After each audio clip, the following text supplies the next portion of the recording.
প্রিয় আমার ভাই বোনেরা, আসসালামু আলাইকুম। সবাই কেমন আছেন? আশা করি সবাই ভালো আছেন। কিছু কিছু ক্ষেত্রে মনে দুঃখ আসে। যেমন একটা কথা, আমাদের মির্জা ফখরুল সাহেব বলেছে কোরআনের ভিতরে রাজনীতি নাই। তো আমাদের বাংলাদেশে বড় বড় আলেমরা বলছে রাজনীতি আছে। আমরা তো সে মূর্খ, আমরা কিছু বুঝি না। যারা কোরআন আইন জানে, সব কিছু বুঝে, তারা বলতে পারবে। ঠিক আছে, আমি মূর্খ হয়ে জানি, বলতে চাই যে ঠিক আছে, রাজনীতি আছে। কোরআনের ভিতরে কোন রাজনীতি আছে? মানুষের জ্বালা পড়া, বাড়িঘর ভাঙ্গা, মানুষের হয়রানি করা, এগুলো কি কোরআনের ভিতরে রাজনীতি আছে না? আমাদের নবী সাহেব তো রাজনীতি করছে। কোন রাজনীতি করছে আমাদের নবী সাহেব? আমাদের নবী সাহেব ইসলাম গঠন করছে, এই রাজনীতি আছে কোরআনের ভিতরে। মুসলমানের রক্ত দিয়ে গোসল করা, এই রাজনীতি নেই।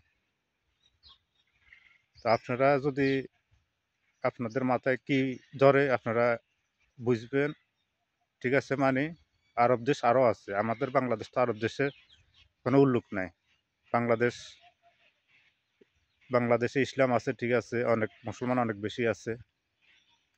তো আমরা তো আরব দেশে আছি, আমরা তো কোনোদিন দেখি নাই যে তারা রাজনীতি করে কোরআন নিয়ে। কোরআনের ভিতরে রাজনীতি আছে এই হিসাবে তারা তো মারধর করার করে না।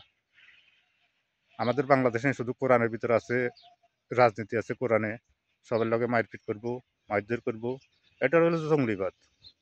এটা সবাই বলবে যে রাজনীতি আছে এই রাজনীতি করেন। কোরআনের ভিতরে আমিও মানি রাজনীতি আছে। আমাদের নবী সাহেব যে আইন অনুযায়ী চলছে, ওই আইন অনুযায়ী চলতে হবে।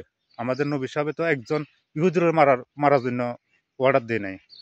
আমাদের নবী সাহেব মানুষকে বুঝিয়ে, মানুষকে আপনার কি কয় যেন ইসলামের পথে আনছে, মারধর করে আনে না। আমাদের নবী সাহেবের কার্যকলাপ দেখি মানুষ মুসলিম হয়েছে। তো আমরা এগুলো কি করি? আমাদের এগুলা ইসলামের কোনো ধর্মের ভিতরে নাই। মারপিট, মানুষের বাড়িঘর ভাঙ্গা, মানুষের জ্বালা পোড়া, এগুলো নাই রাজনীতি। রাজনীতি আছে, ঠিক আছে, মানে যে রাজনীতি আছে এই রাজনীতি করেন। মানুষকে বুঝাইয়ে মানুষ করে হেফাজত করেন, এই রাজনীতি আছে। মানুষকে বুঝাইয়ে মানুষকে হেদায়ত করতে হবে, মানুষকে বুঝাইয়ে সব কিছু করতে হবে। রাজনীতি করা হইল যে এগুলা কোরআনের ভিতরে এই রাজনীতি আছে যে মুসলমানে রক্ত দিয়ে গোসল করবো, এই রাজনীতি নাই কোরআনের ভিতরে। তো সবাই ভিডিওটা কেমন আছে সবাই জানাবেন, সবাই ভিডিওটা দেখবেন। মির্জা ফখরুল যেটা বলছে এটা ঠিক আছে, এটা ঠিক আছে। কোরআনের ভিতরে রাজনীতি নাই, এই রাজনীতি নাই। কোন রাজনীতি আছে? এই রাজনীতি করেন আপনারা। সবাই ভিডিওটা কেমন আছে জানাবেন, সবাই দেখবেন। আমি হচ্ছে একদম মূর্খ, আমরা তো প্রবাসে থাকি, আমরা এগুলো নিয়ে মাথা কামাবার আমাদের কোনো প্রয়োজন নাই। তারপরে কিছু কিছু ক্ষেত্রে এগুলো দেখি, মনের ভিতরে আফসোস লাগে। আমারও তো বাড়িতে মা বোন আছে, আত্মীয় স্বজন আছে, পাড়াপড়শি আছে, আমার কাছে তো খারাপ লাগে এগুলা। তো এগুলা কি রাজনীতি? এগুলো কোনো রাজনীতি না, এগুলো হলো দেশটা ধ্বংস করা। সবাই ভালো থাকবেন, আমার ভিডিও সবাই দেখবেন, লাইক কমেন্টস করবেন। আসসালামু আলাইকুম রহমতুল্লাহ বরকাতুহু।